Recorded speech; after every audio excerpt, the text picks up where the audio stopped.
Hello મિત્રો, NJ knowledge હબમાં તમારું હાર્દિક સ્વાગત છે. આપણે વિદ્યાસહાયકની ભરતી 1 થી 5 પુણે જિલ્લા પસંદગી દિવસ 2 આજે હતો. તો એમાં આજે જનરલ કેટેગરીના કોઈ વિદ્યાર્થીઓને બોલાવ્યા નહોતા. એમાં સાયન્સના ઉમેદવારોને બોલાવ્યા હતા. તો સાયન્સ ઉમેદવારોનું કોષ્ટક આપણે સમજીએ, જેમાં જનરલનું કોષ્ટકમાં 43 સીટો રિઝર્વ હતી, જે બાકી હતી 43 સીટો ભરાઈ હતી તો એ 43 સીટો જ અહીંયા છે, એટલે આમાં કોઈ ચેન્જ થયો નથી. પણ સાયન્સના કોષ્ટકમાં ફેરફાર તમને જોવા મળી રહ્યો છે. જે ઓપનની વાત કરીએ તો એમાં કાલે 49 સીટો હતી, આજે 110 થઈ છે. 61 સીટો હતી અને આજે 110 થઈ છે, એટલે 49નો આજે વધારો થયો છે. અને ટોટલ અત્યારે 168 બાકી છે.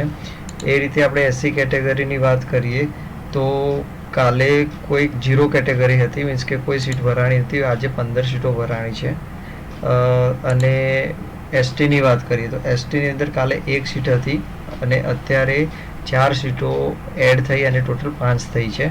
એટલે આજે 4 સીટો ભરાઈ છે, એટલે ટોટલ 5 ભરાઈ છે ટોટલ. અને 62 સીટો હજુ ત્યાં બાકી છે.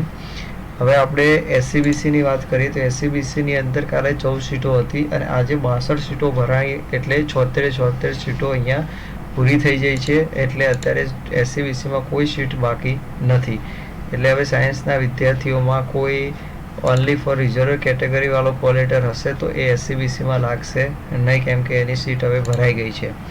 ઈડબ્લ્યુએસની વાત કરીએ તો ઈડબ્લ્યુએસની અંદર કાલે 9 સીટ ટોટલ ભરાઈ હતી અને આજે 21 સીટ ભરાઈ છે, એટલે ટોટલ 30 સીટો થઈ છે.